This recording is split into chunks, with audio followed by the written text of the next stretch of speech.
Nossa história de hoje começa com um maluco se cagando de medo e, em estado de choque, a única coisa que ele consegue dizer é monstro.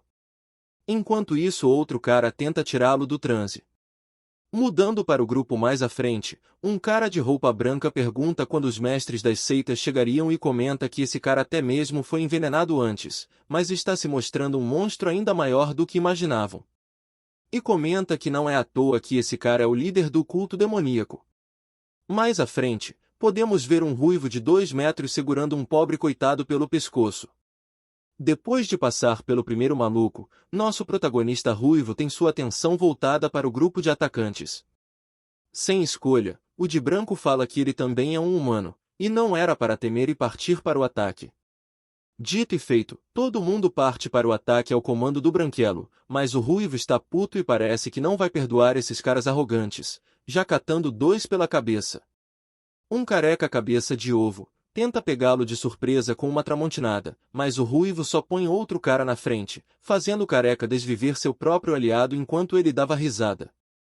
Mesmo perdendo, o branquelo diz que hoje o demônio vermelho iria morrer, mas o ruivo só fica ainda mais irritado e, com o movimento de uma mão, parte os 2 covardes ao meio.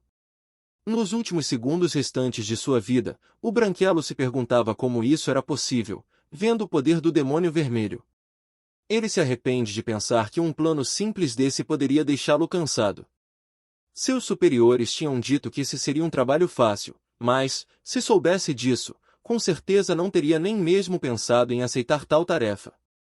Depois de uma breve luta, o demônio vermelho olha em volta com todos caídos e sem vida, mas, olhando mais ao longe, dava para ver que tinham 4 figuras só observando.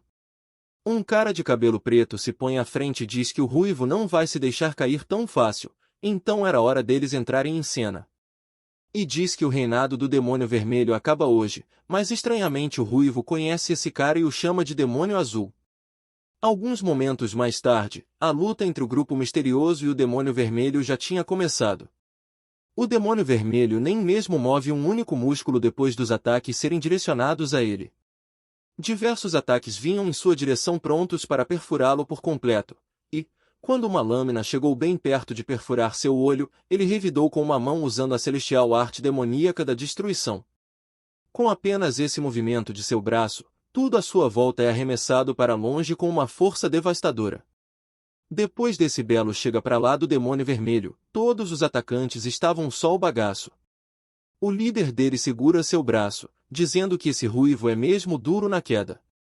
Voltando para o demônio vermelho, dá para ver que a lâmina vermelha do demônio fantasma estava atravessando seu abdômen.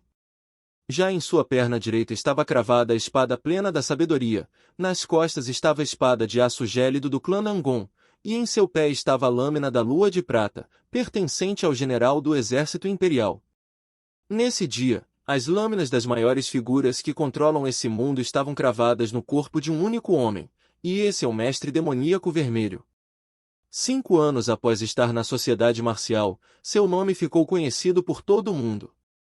No 7º ano, sua presença já tinha se tornado uma ameaça para o mundo, e no 8º ano ele havia se juntado ao culto demoníaco. Pela primeira vez na história do culto demoníaco, um forasteiro se tornou o líder da seita, fazendo seu nome se tornar um mito e uma lenda. Voltando para a luta, o demônio vermelho via sua situação e, brincando, diz que essas eram várias apunhaladas. O demônio azul comenta que sempre pensou que estava ciente das capacidades dele, mas no fim o demônio vermelho provou que ele estava errado. Ele diz que o demônio vermelho tem uma força avassaladora, poderosa até demais, e por esse motivo eles esperam que ele seja o último com essa força toda. O ruivo pergunta se essa foi a razão para o azul tê-lo traído dessa maneira, mas ele nega e diz que a culpa era do ruivo, e tudo isso era porque ele queria ensinar suas artes marciais insanas para seguidores comuns do culto demoníaco. O que ele fez foi ignorar completamente as raízes do culto demoníaco celestial, e isso não poderia ser deixado de lado. Por um momento, o ruivo pensa sobre essa resposta que acabou de receber e se vira, perguntando ao mestre monge se ele também pensava dessa maneira. O velho monge diz que os atos do ruivo foram verdadeiros atos de altruísmo, e, como budista, ele não poderia culpar uma pessoa que abriu mão de seu egoísmo. Porém, no mundo ainda existem muitas mais pessoas ruins do que ele pode imaginar, e, Caso a arte marcial do líder do culto demoníaco se tornasse pública, aqueles que possuem o mal em seus corações poderiam obter um poder sem cultura. Por isso, ele não poderia ignorar esse caos que surgiria depois disso. Mas essas não passaram de palavras vazias aos ouvidos do Ruivo, que diz que isso era uma razão patética. No fim das contas, todos que estão aqui apenas estão inventando desculpas patéticas, pois, no fim das contas, a única coisa que interessava para eles é manter a pequena quantia de autoridade que possuem. O demônio azul intervém e diz que isso não importa, e retruca dizendo que eles, mais do que ninguém, deveriam entender essa situação, e no fim de tudo ele mesmo foi o causador de sua morte.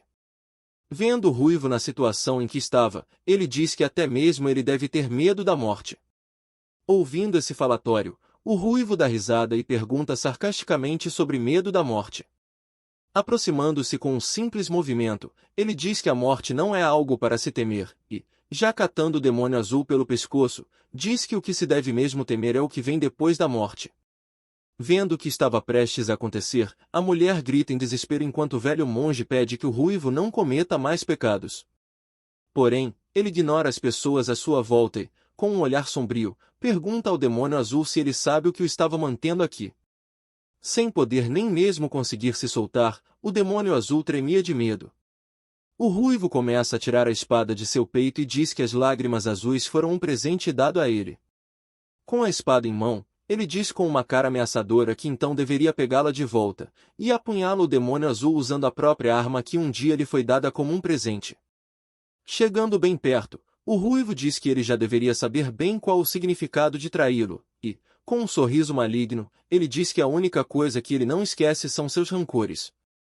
Com isso, o demônio azul falador se engasga no próprio sangue e parte dessa para melhor. O Ruivo, que ainda parecia ter o mínimo de consideração, ainda teve o cuidado de pôr seu corpo no chão. Enquanto ele estava de costas, os outros idiotas estavam com o butico trancado. Com certa dificuldade, o Ruivo se põe de pé mais uma vez, ainda com as outras armas em seu corpo. Olhando para sua condição atual, ele sente um sentimento familiar e percebe que então esse era seu fim. Já com os olhos turvos, ele estava meio distante da realidade, tentando se lembrar o que era mesmo aquela coisa, sentindo saudades de uma certa bebida.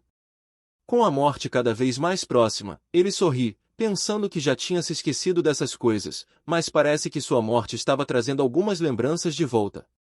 Olhando para o céu, ele se perguntava o que faria se tivesse outra chance. Mas a resposta para isso ele já tinha. Pois seu desejo era ter uma vida simples e normal como qualquer outro. Momentos após isso, seus olhos se fecham e ele ouve alguém o chamar.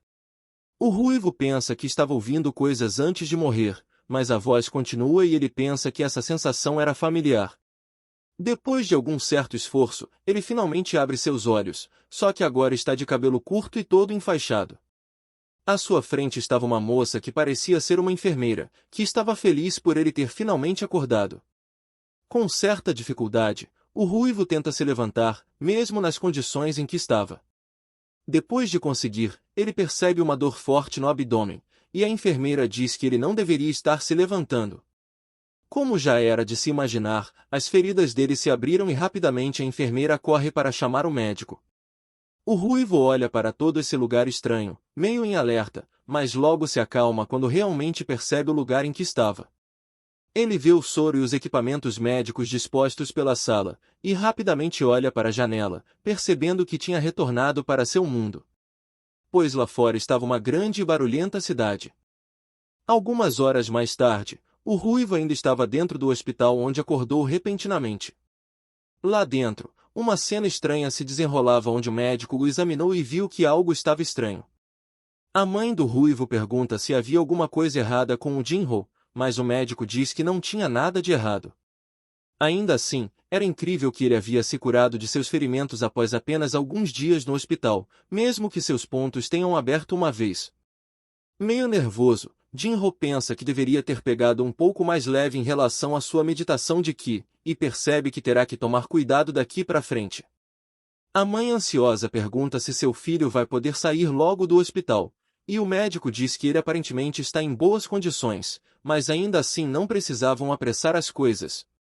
Ele diz à mãe que a parte mais importante agora era ele se curar dos danos internos. Por saber que seu filho logo sairá do hospital, a mãe pode respirar um pouco aliviada.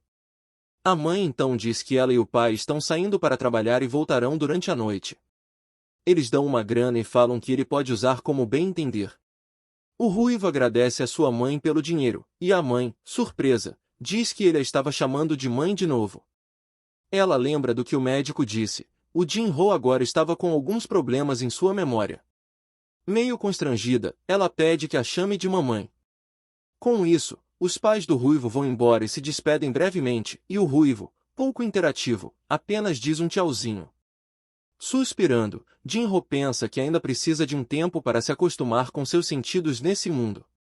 Ele pensa que passou os últimos 20 anos em Zhongjian, e só faria sentido se as coisas fossem mesmo estranhas. Então, percebe que essa é sua terceira vida. Ele pensa que agora não é mais o demônio vermelho, e sim Gang Jin-ho. Anteriormente, ele se tornou o mestre demoníaco vermelho em Zhongjian, mas também já tinha vivido uma vida como Gang Jin-ho no mundo moderno. Sua primeira vida como Gang Jin-ho era miserável. Em um certo momento, ele perdeu sua família e o movimento de suas pernas por causa de um acidente. Depois disso, ele passou 15 anos como um aleijado, até decidir se desviver quando atingiu os 35 anos. Porém, estranhamente, do nada ele começou sua vida em Zhongjian, e não foi uma vida exatamente fácil, mas ainda assim pôde viver uma vida gloriosa como mestre demoníaco vermelho. Porém, por mais que tenha sido uma vida gloriosa, ela também não durou muito tempo. A pergunta aqui era como ele estava de volta ao seu mundo, pois era como se sua vida tivesse sido rebobinada. Além de tudo isso, essa época é muito antes do acidente, quando ele, Gang Jinho, tinha apenas 18 anos de idade. Olhando para suas mãos livres de calos e cicatrizes, ele diz que elas são bem serenas. Pensativo, ele percebe que ambas as suas vidas duraram até por volta de seus 40 anos, e mesmo que junte as duas, é apenas uma curta diferença de décadas em relação a uma vida normal. Mesmo assim, nenhuma delas foi uma vida boa. Mas ele sorri e diz que dessa vez vai ser diferente. Agora, com as memórias de Gang Jin-ho e seu conhecimento como mestre demoníaco vermelho de Zhongjian, ele vai garantir que essa seja uma vida normal como qualquer outra. Momentos mais tarde, Jin-ho estava em um dilema, pois em sua vida em Zhongjian só havia uma coisa que o incomodava mais do que tudo. Com o passar do tempo, ele acabou esquecendo como se chamava, mas assim que viu novamente aquilo, ele se lembrou imediatamente do nome. O que ele tanto buscava se chamava Coca-Cola, e com a grana na mão ele estava pronto para se encher de refrigerante. Ele se lembra mais ou menos como funciona. O básico é pôr o dinheiro na máquina e logo depois pressionar o botão da bebida que você quer. Mas a nota parece discordar de ser usada para comprar um refrigerante e sai de dentro da máquina. Ele tenta mais uma vez colocar a nota, e novamente a máquina cospe de volta. Vendo essa recusa em aceitar sua grana, ele já fica puto por não conseguir seu refrigerante. Enquanto ele tentava diversas vezes e a máquina continuava a recusar sem parar, uma pessoa se aproxima. Chegando mais perto, ela vê Jin-ho agachado pegando seu dinheiro de volta. A pessoa misteriosa responde a Jin-ho que essa máquina não pode aceitar uma nota de 10.000. A criança desdenha de Jin-ho, dizendo que ele já deveria ter percebido isso depois de tentar tanto, e diz que ele é bem estranho. Olhando só para Jin-ho, a criança pergunta se ele não é um alienígena ou alguma coisa assim. Momentos mais tarde, a criança e Jin-ho estavam sentados do lado de fora com o refrigerante em mãos. A criança pergunta se ele nunca tinha visto uma Coca-Cola na vida antes, e questiona o porquê dele estar olhando tanto para a lata, pois ela já disse que ele pode beber. Com as manias do mundo Murim, Jin-ho diz que está em dívida com ela e vai pagar isso futuramente. A criança fala que não é nada demais, pois era só uma lata de coca e ele deveria beber logo. As palavras grosseiras da criança deixam Jin-ho meio sem reação, mas ele logo volta sua atenção para o refrigerante em sua mão. Abrindo a lata, ele pensa que finalmente poderia beber. Lá em Zhongjian, ele tentou repetidamente replicar o sabor, mas no fim, nenhuma de suas tentativas teve sucesso. Finalmente bebendo a coca, ele sente o gosto adocicado e o gás e pensa que esse é o sabor. Fazendo uma cara totalmente estranha, ele solta um som de satisfação ao beber. A criança olhava para tudo isso meio incrédula, mas logo cai na risada, dizendo que essa cara estranha que ele fez é muito engraçada. Ela pergunta se essa é mesmo a primeira vez dele bebendo coca. Meio envergonhado, Jin-ho diz que já fazia um bom tempo desde a última vez que bebeu uma dessas. Secando as lágrimas, a criança diz que isso foi realmente hilário e pergunta o motivo dele estar no hospital. Jin-ho fala que sofreu um acidente de carro, mas ela diz que Jin-ho nem parece doente, e pergunta se ele não estaria fingindo apenas para não ir para a escola. Jin-ho pensa que só agora percebeu que ela é uma garota, e explica que não tem motivos para fingir estar doente. E pergunta o que ela tem para estar aqui. Com a mão sobre o peito, ela diz que tem um coração fraco desde que nasceu, e no momento ela estava bem, mas às vezes ela sente uma dor horrível no peito. Jinho fala que é uma pena que ela não possa ir à escola, mas a criança diz que não liga, pois todos a iriam provocar de qualquer maneira. Ela explica que no seu caso nem mesmo uma cirurgia pode resolver, pois seu coração parece ser muito pequeno ou algo assim. O que a deixa mais triste é como seus parentes ficam, pois ela provavelmente vai passar o resto da vida dentro desse hospital. Jinho, a ouvindo, percebe que ela é muito madura para sua idade, e pensa que isso pode ser por causa dos problemas que passou sendo tão jovem. Fixando os olhos, Jinho pode ver que os meridianos dela pareciam estar entupidos, e a falta de circulação do seu qi fez com que ele transbordasse, causando danos ao corpo dela. No entanto, eles ainda podem ser consertados. O que ela precisa é que seus meridianos sofram um grande impacto, e para ele isso não deve ser nada difícil. Depois de alguns minutos, alguém chama pela garotinha. Seu nome é Jieu, e a pessoa chamando por ela parecia ser sua mãe. Ela então se despede do ruivo e fala que mais tarde eles se veem. Antes que ela pudesse sair, Jinho apara e pergunta o que ela faria se ficasse melhor. Corada, ela diz que isso era óbvio, ela apenas quer viver como qualquer pessoa, ir para a escola, se divertir e viver uma vida normal. Ouvindo essa resposta, o ruivo dá um sorriso e diz que ela também queria uma vida normal como ele. Com a lata em mãos, ele diz que certamente vai devolver esse favor. Pensativo no corredor, ele percebe que vai ter que ir para a escola assim que sair do hospital. Meio confuso, ele se pergunta em qual ano está, já que tem 18 anos agora. Porém, enquanto ele estava perdido em pensamentos, um homem com um buraco na perna se aproxima, e passa pelo ruivo com um olhar sinistro. Eles se encaram brevemente, mas no fim, nada acontece entre eles. Porém, o ruivo percebe que só pelo olhar daquele cara dava para ver que ele é alguém perigoso. Algum tempo mais tarde, estamos em outro leito médico onde duas pessoas conversam. O médico diz que da próxima vez a pessoa deveria chamar uma ambulância quando se machucar desse jeito, pois isso era perigoso. O homem suspeito diz que o acidente aconteceu em uma construção próxima, e o médico pede para ele lembrar que seu corpo está no limite agora. Ele diz que o ferimento parece ter sido feito por um objeto metálico, e que ele teve sorte de seu osso não ser atingido no impacto. Sendo um pouco mais incisivo, o médico pergunta se ele não era muito jovem para estar trabalhando em uma construção, mas sorridente o cara diz que gosta desse trabalho, embora estivesse bem se não tivesse cometido esse deslize. O médico elogia seu entusiasmo e diz que irá deixá-lo sozinho para descansar agora. Depois das cortinas serem fechadas, um silêncio toma conta do leito médico. Gradativamente, a expressão de felicidade no rosto do homem suspeito se torna um semblante sombrio, e ele volta sua atenção para os itens sobre a mesa que foram usados em sua sutura. Em outra área, o médico conversa com uma moça sobre o trabalho no leito de emergência ter aumentado muito ultimamente, e comenta que seu trabalho está se tornando cada vez mais exaustivo. Ele então diz que seria bom conhecer uma pessoa nova e pergunta à enfermeira se ela sabe de alguém, mas ela diz que nem ferrando. Interrompendo a conversa, alguns homens que acabaram de chegar chamam um médico. O cara mal encarado à frente se apresenta como detetive Lee Jong-in, do Departamento de Polícia Oriental, e pergunta se podem fazer algumas perguntas. O médico, vendo que se tratava das autoridades, pergunta como pode ajudar. O detetive diz que estão atrás de um fugitivo suspeito de um caso nas proximidades. O suspeito está com um ferimento na perna e, por isso, vieram até os hospitais próximos. Ele questiona ao médico se alguém deu entrada com um ferimento semelhante. Nesse momento, o médico se lembra de algo e, olhando para a direção dos leitos emergenciais, ele chama a atenção do detetive. Porém, o lugar onde o homem suspeito estava acamado até agora há pouco já estava vazio e o bisturi da mesa também desapareceu. Enquanto isso, em outra área, podemos ver a garotinha da Coca-Cola entediada, esperando por sua mãe. Ela vê que acabou ficando sem nada para fazer também e diz que queria alguém para brincar com ela, e se pergunta se deveria ir ver o cara ruivo de novo, e se pergunta onde poderia encontrá-lo. Nesse momento, ao seu lado, estava o homem suspeito.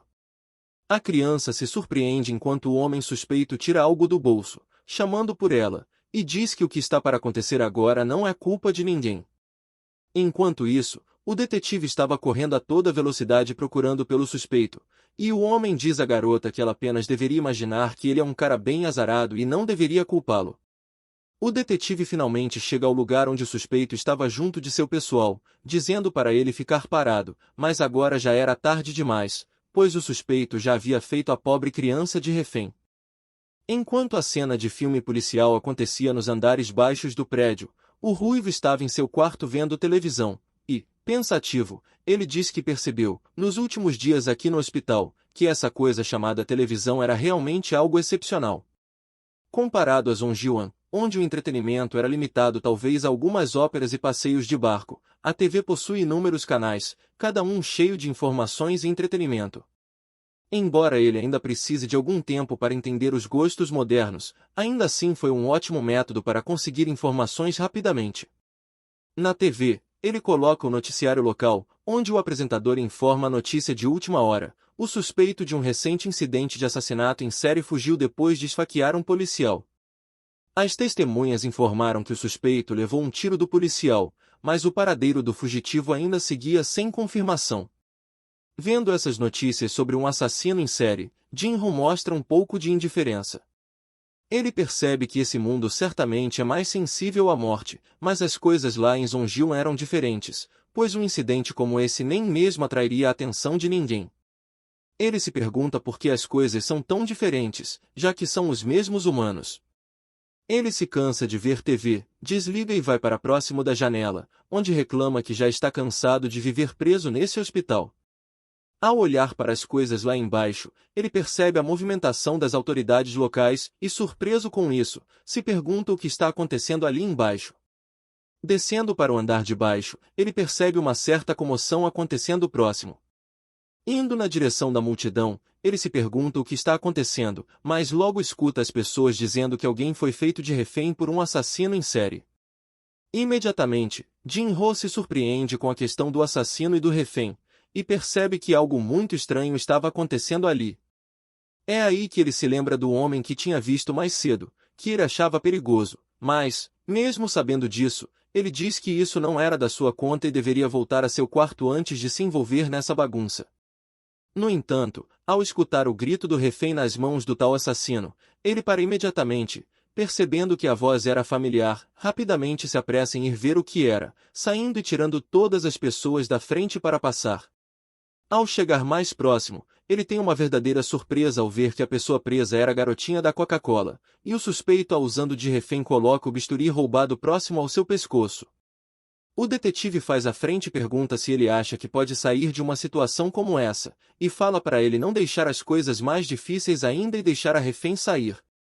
O homem, no entanto, não tem a menor reação. O detetive diz que, se ele fizer o que está pedindo, irá fazer um pedido para redução de sentença, mas o detetive tem uma surpresa quando o suspeito o chama pelo nome e diz que eles já deveriam se conhecer melhor do que isso. Segurando a garota, diz que estava realmente desapontado em pensar que ele estava mesmo achando que essa negociação iria funcionar. O suspeito então aproxima o bisturi do pescoço da garota e diz que o detetive já devia estar ciente do que aconteceria se ele tentasse ganhar tempo desse jeito. Irritado, o detetive o chama de bastardo, e pensa que esse psicopata maluco estava se aproveitando da situação. Vendo-se naquela situação, o detetive pensa que, se falar algo que deixe ele alerta, ele pode acabar matando a criança e tentando fugir em seguida, e percebe que vai ter que tentar conseguir tempo até que as coisas fiquem prontas do lado de fora. O suspeito então diz que o detetive estava sendo bem óbvio com suas atitudes, e diz que então vão fazer desse jeito, e então pede que o detetive abra o caminho. Caso contrário, ele irá cortar o pulso da refém, algo que surpreende o detetive.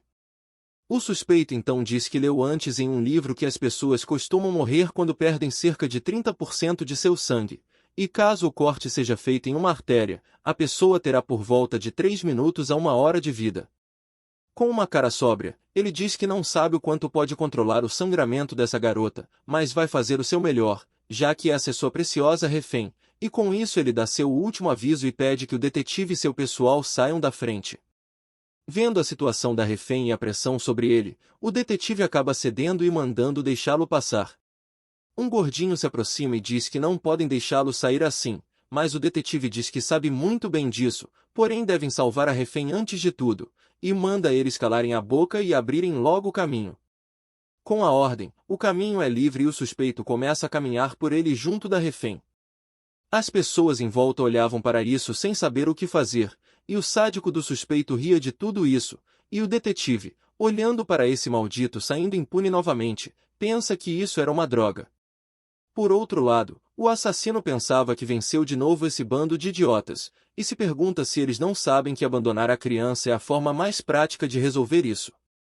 Diz que nesse mundo a sobrevivência é do mais forte, leis e éticas da sociedade são para os fracos, e na realidade o forte sobrevive e o fraco perece. Alguém então começa a se aproximar dele enquanto pensava que vai escapar dessa mais uma vez, e com sua cara de psicopata, ele se pergunta quantos mais irá matar dessa vez. A garotinha chama pelo cara da coca, e, para a surpresa de todos, o ruivo se coloca no caminho do maluco psicopata. O pessoal da polícia se perguntava quem era aquele garoto, mas o detetive manda eles saírem já da frente. Mas Dinho não se move 1 centímetro e continua enfrentando o mau elemento diante dele. O assassino maldito se pergunta o que esse colegial estava pensando, mas logo muda sua expressão para completo espanto ao perceber algo, pois de alguma maneira ele podia sentir que esse cara bem na sua frente era um verdadeiro monstro. Em choque, o cara começa a tremer a mão que segurava o bisturi como se fosse folha ao vento, e percebe que seu corpo não obedecia à sua vontade, e nem mesmo sua voz podia sair. Em desespero, ele grita em pensamento mandando o ruivo ficar longe dele. Ginho se aproxima e apenas pede que ele deixe a garota em paz e dê-o fora daqui, mas o psicopata idiota nem mesmo conseguia entender o que tinha acabado de ouvir o ruivo dizer. Ginho o encarava seriamente, esperando ele largar a garotinha. Naquele momento, o suspeito desesperado se descontrolou com o ruivo e partiu para um ataque usando o bisturi em suas mãos, tomando a pior decisão possível naquele momento. Em seguida, o som de algo se quebrando é nitidamente ouvido por toda a sala. Os espectadores incrédulos olham para essa cena sem entender absolutamente nada, e com o detetive não é diferente, pois até mesmo ele não esperava por isso. Voltando para o suspeito safado, seu braço agora estava completamente virado ao contrário, quebrado facilmente como o galho de uma árvore. Percebendo o estado de seu braço, ele começa a gritar de dor em desespero, mas nem percebe o que estava vindo, e nem mesmo pode reagir a tempo de evitar um belo chute na cabeça. Depois dessa lapada na cara, a gritaria acabou instantaneamente, e o meliante caiu no chão igual a um saco de batatas. A garotinha olhava para isso tudo impressionada enquanto o meliante safado estava com a cara pregada no chão. O pessoal da polícia mal podia acreditar que o problema foi resolvido com 2 simples golpes, enquanto isso Ruivo se aproxima da garotinha, perguntando se ela estava bem, pois deveria estar muito assustada com isso tudo. Por um instante, a garota escuta e começa a se lembrar de tudo o que aconteceu, e no fim não se aguenta e acaba caindo no choro depois dessa situação difícil. Enquanto os policiais levavam o suspeito babão embora, o Ruivo tentava acalmar a garotinha. Horas mais tarde, o detetive e o Ruivo estavam meio que se encarando depois do incidente de mais cedo. Quebrando o gelo, o detetive pergunta se por acaso Ginho praticava taekwondo ou alguma coisa do tipo, mas logo começa o sermão, dizendo que as crianças hoje em dia são muito imprudentes, e fala que foi sorte que a refém ficou bem. Diz que se alguma coisa de errado tivesse acontecido, a culpa iria recair sobre ele, a mídia diria que os policiais são incompetentes por deixar a criança morrer, e no fim ele acabaria sendo afastado por sua família por ser um policial ruim.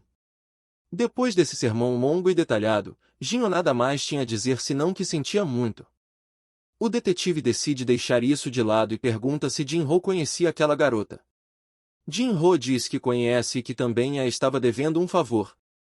O detetive fala que ele tem um jeito bem único de pagar seus favores agindo como herói, mas, de qualquer maneira, ele ainda elogia Jinho pelo bom trabalho. No entanto, alerta que ele deveria tomar cuidado e não repetir isso novamente no futuro. Curvando-se, ele agradece, pois só foram capazes de pegar aquele fugitivo por causa dele. Percebendo a sinceridade do detetive, Jinho sorri e diz que isso não foi nada. Um tempo se passa, e agora estamos em uma nova ala do hospital, mais precisamente em um dos quartos. Entrando nele, agora estava Jinho junto da enfermeira que cuidou dele mais cedo. A enfermeira perguntou se essa era a primeira vez de Jinho vendo a pequena Jill no quarto dela. Ela conta que logo após o incidente, Jill teve uma convulsão e acabou desmaiando. Antes de adormecer, ela estava procurando por Jinho, e também contou que ela estava assustada e, por causa dele, conseguiu se acalmar. Jinho pergunta à enfermeira se, no estado atual dela, Jill sente dor por causa disso. A médica não esconde e conta que sim, as convulsões são bem dolorosas, mas Jill tenta esconder isso, e é muito triste vê-la fazer isso. Apontando uma lata de Coca-Cola, ela diz que antes Jill pediu para entregar isso se ele aparecesse por aqui. A enfermeira então diz que precisa ver outros pacientes e pergunta se ele pode ficar com Jill até sua mãe chegar. Jinho diz que estava tudo bem. Depois de alguns segundos, a médica deixa a sala e Jinho fica para trás, pensativo.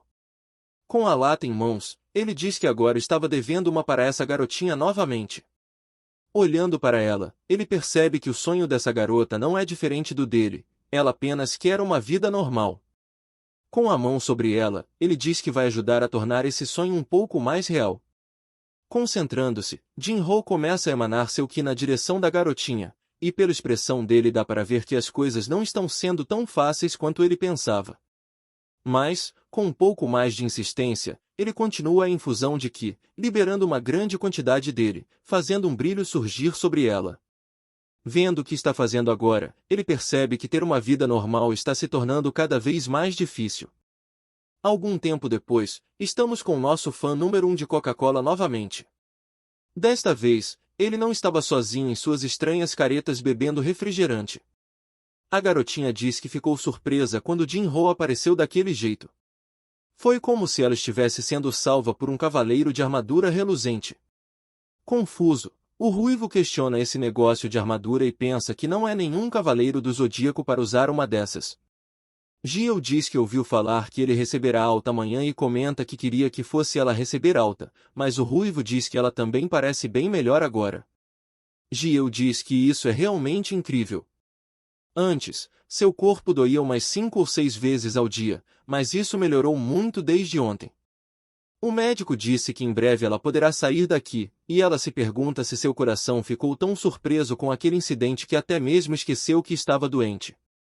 Mas o ruivo pensa que isso é impossível, tudo o que aconteceu foi que seu ki agora estava fluindo corretamente. Jill agradece ao seu cavaleiro da Coca e pede que ele fique saudável para não precisar vir para cá de novo.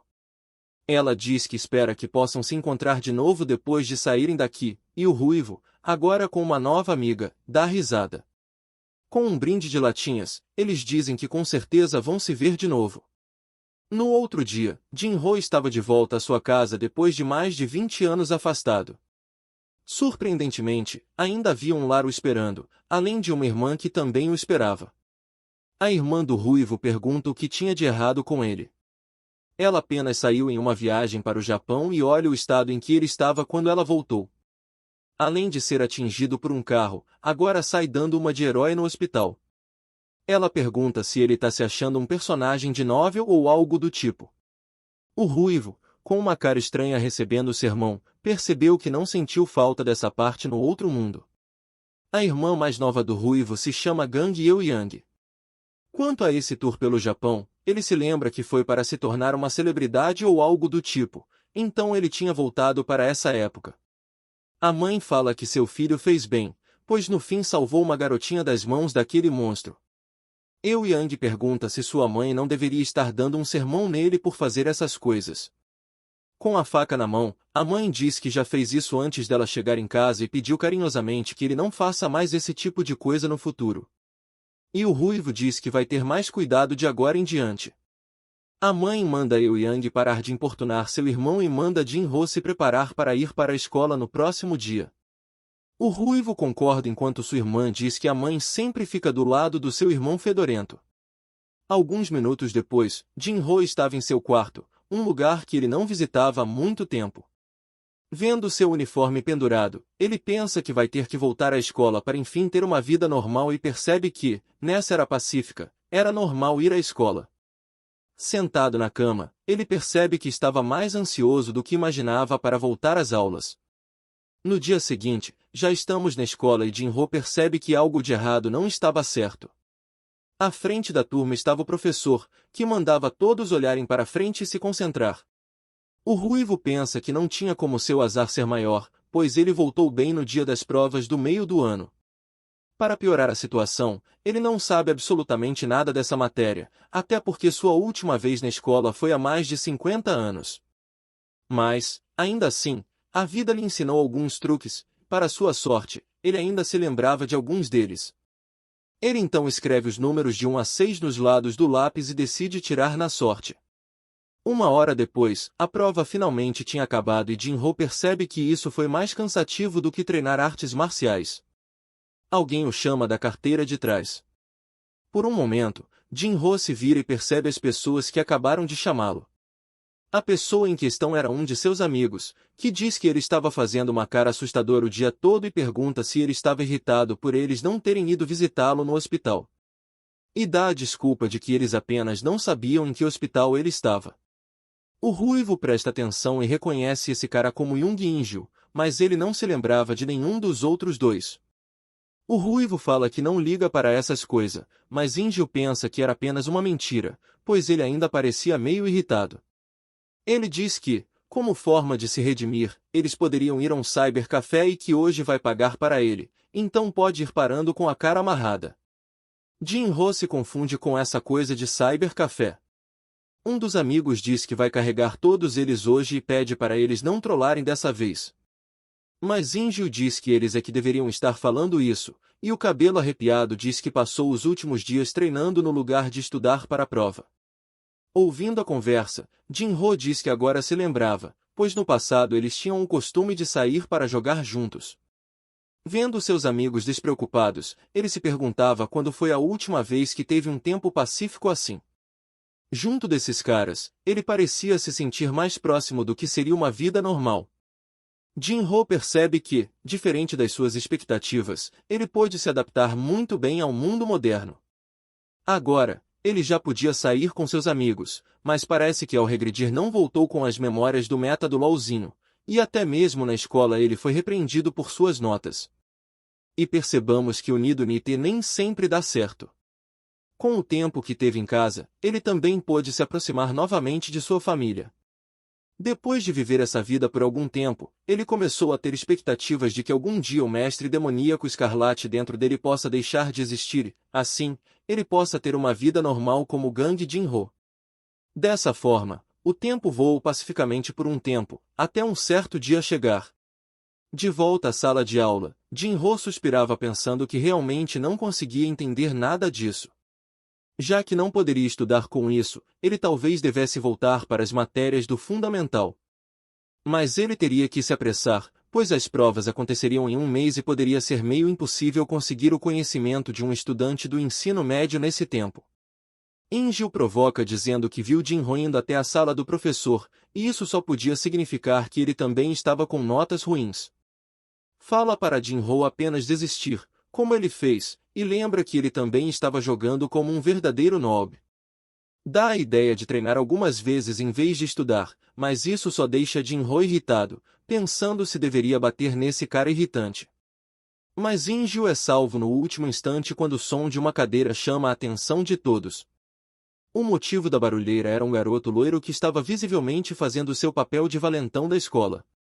Vendo o pobre coitado ser intimidado, o ruivo não entendia muito bem o que estava acontecendo. O loirinho pergunta se ele realmente não tinha trago e pergunta se ele parecia estar de brincadeira. O garoto no chão pede desculpas, pois não tinha isso com ele. O loirinho avisa Park Yeomin que ele já deveria ter aprendido, pois não importa se ele tinha que roubar, ele só tinha que trazer. Vendo a atitude desse cara, Jin-ho consegue se lembrar e pensa que não imaginava que se lembraria tão nitidamente de uma pessoa. Esse babaca é Choi Yeon-soo, um cara famoso por ser um valentão agressivo. Além disso, o corpo docente não podia fazer nada contra ele, já que esse convencido é neto do diretor. Jin-ho se pergunta se esse cabeça de ovo estava fazendo bullying com esse moleque só para se exibir e diz que realmente tinha pensado mal desse cara, mas não era algo da sua conta. Se levantando da mesa, ele pensa que iria estudar depois e sairia para respirar um pouco. Mas ele muda de ideia e para de andar assim que escuta o loirinho chamar o garoto de aberração aleijada. Imediatamente, Jin-ho se lembra do que passou durante sua primeira vida como Gang Jin-ho. Voltando ao loirinho oxigenado, ele já estava bravo, descontando suas frustrações no garoto.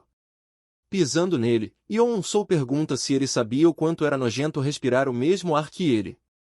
Começa a questionar se o garoto era mesmo aleijado ou se estava apenas fingindo para receber atenção. Jin-ho apenas ouvia tudo de costas, mas a situação do garoto já estava ficando feia. Se isso continuasse, nada de bom iria vir disso. O loiro respira ofegante enquanto um de seus capangas ou amigo pede que ele olhe isso. A coisa que esse cara tinha nas mãos era um balde, que o loirinho diz que é a água usada para limpar os esfregões. Ele fala que teve uma boa ideia para usar e chama o garoto de aberração mais uma vez, mandando-o pegar esse balde com água suja e ir até a sala do professor para dar um banho nele. Caso faça isso, ele o deixará em paz. Com a imagem totalmente distorcida a seus olhos, ele escutava o loiro mandando ele ir logo, mas Yeomin certamente não queria fazer isso. Chorando, ele implorava em pensamentos pela ajuda de alguém. Mas as pessoas que estavam vendo esse absurdo acontecer não podiam fazer nada contra o loirinho. Vendo todos virarem de costas para ele, seu semblante de choro muda para uma expressão de choque. O loirinho continua insistindo e perguntando se ele também não era nem capaz de fazer isso. Literalmente chutando o balde, o loirinho diz que se esse era o caso, Yeomin não passava de um aleijado perdedor mesmo. Se vendo naquela situação lamentável, Yeomin se perguntava, chorando, o que tinha feito para merecer uma vida dessas. Ele começa a se perguntar se era apenas porque ele é deficiente e questiona o quão azarado tinha que ser para sentar logo atrás desse maluco. Com a cara próxima da água suja, ele pensa que não sabia o porquê de merecer algo como isso. Mas seus problemas parecem que estão só no começo, pois alguém pisa na poça de água se aproximando. Só pelo cabelo já sabemos quem é. O loirinho pergunta quem era ele, e a pessoa bem em frente ao loirinho é ninguém menos que o próprio Gang Jin-ho, o ex-demônio vermelho, que com sua cara séria habitual e com um tom autoritário pede que a loira do Chan pare com a palhaçada. Com a briga iminente prestes a acontecer, a multidão de curiosos se aproxima para ver. Jin-ho diz que ele está apenas causando uma cena feia, mas o loirinho nem liga e pergunta ao outro quem é esse cara. O ruivo manda Yeomin voltar para seu assento, mas ele estava mesmo preocupado com o que poderia acontecer com Jin-ho. Mas o ruivo nem mesmo se vira e pergunta a Yeomin se ele teria que repetir o que disse. Vendo a atitude afrontosa, o loirinho diz que esse maldito tem mesmo muita coragem e, sem mesmo qualquer consideração com o que poderia acontecer, ele mete um tapão na cara de Jin-ho. O loirinho então pergunta o motivo dele estar ajudando essa aberração, e questiona se ele também é uma ou se apenas estava com inveja por não receber atenção também. Mas na hora que ia dar outro tapa, Jin-ho segura sua mão com força, pegando-o de surpresa. Vendo a cara que o ruivo estava fazendo, ele já estava com o medo estampado em seu rosto. Jin-ho fala que o que acontecer agora vai depender inteiramente dele. O loiro tenta tirar o braço, mas sem sorte, pois Jin-ho começa a apertar mais forte. A turma inteira, junto do pessoal de fora, assistia Jin-ho desafiar o neto do diretor. O loirinho, se tremendo todo, se perguntava por que não conseguia mover seu braço. Perdendo a paciência, ele desiste dos tapas e parte para tentar um chute dessa vez. Porém, Jin-ho, com um tapa, manda a perna dele de volta para o chão. Já segurando o loirinho folgado pelo pescoço, ele dá uma baita joelhada em sua barriga. Depois dessa, o loirinho já estava se babando todo, sem conseguir nem mesmo respirar direito. Assistindo o loirinho ser espancado, Yomi nem mesmo podia acreditar. Vendo seu chefe no chão, os puxa-sacos começam a correr em direção a ele, que estava lambendo a água suja do chão. Os caras ajudam o loirinho a se levantar, dizendo que Jin-Ho com certeza vai pagar por isso. Mas antes de deixá-los ir embora, Jin-Ho avisa que não deixou ninguém sair. Apontando para o balde de água suja, ele diz que eles primeiro vão limpar a bagunça que fizeram. Em um tom autoritário, ele manda eles se apressarem e limparem de uma vez. Todos olham para aquela cena sem entender muito bem o que estava acontecendo, mas não discordam e vão limpar.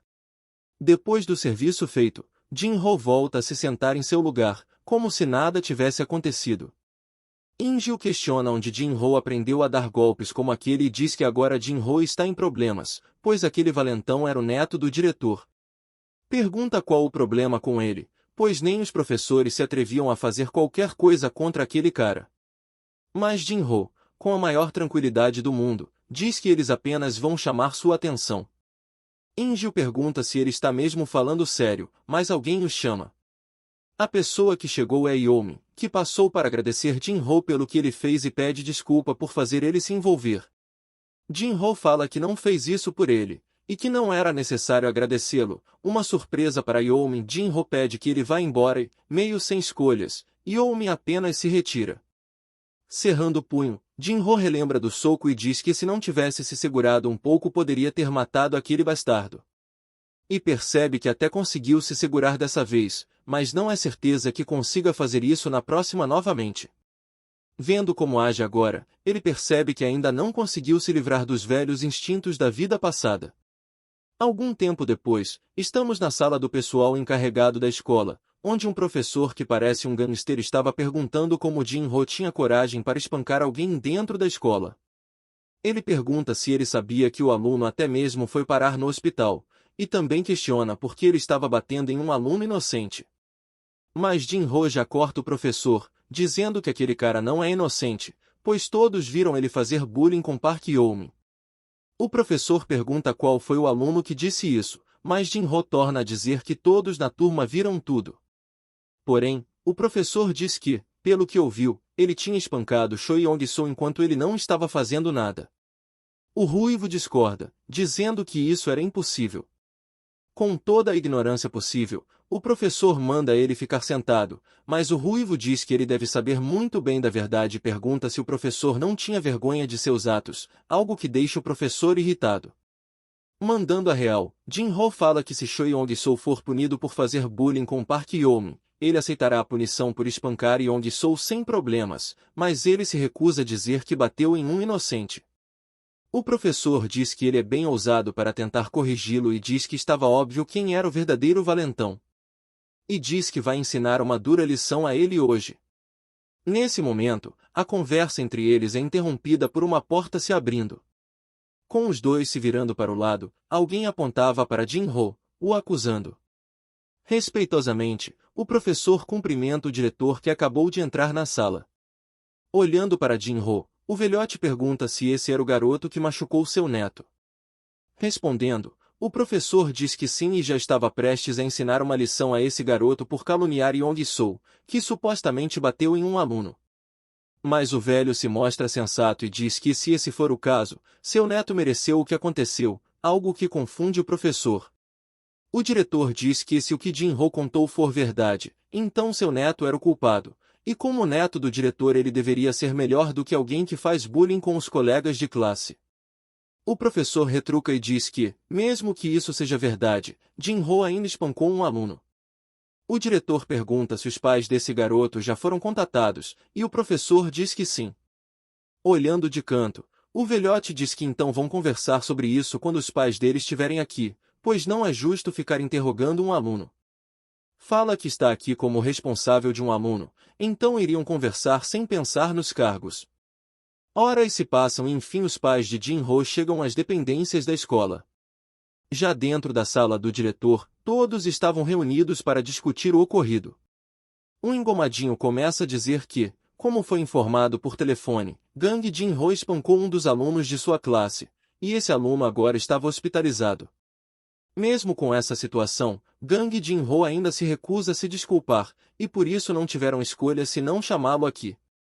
O pai diz que agora entendeu, mas antes de qualquer coisa, gostaria de saber todo o assunto primeiro, pois não acha justo seu filho se desculpar sem saber o que realmente aconteceu.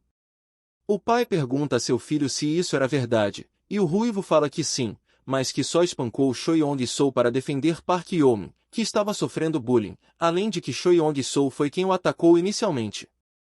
O pai estava prestes a defender seu filho quando o professor intervém e o chama de mentiroso, dizendo que todos na turma atestaram que o causador do conflito foi Jin-ho. Mas antes que ele pudesse continuar, o diretor manda ele parar com isso. O velhote diz que não era necessário causar uma confusão sobre isso, pois era um assunto entre ele e os pais de Gang Jin-ho. Caso as palavras dele sejam verdade, então seria ele a pedir desculpas.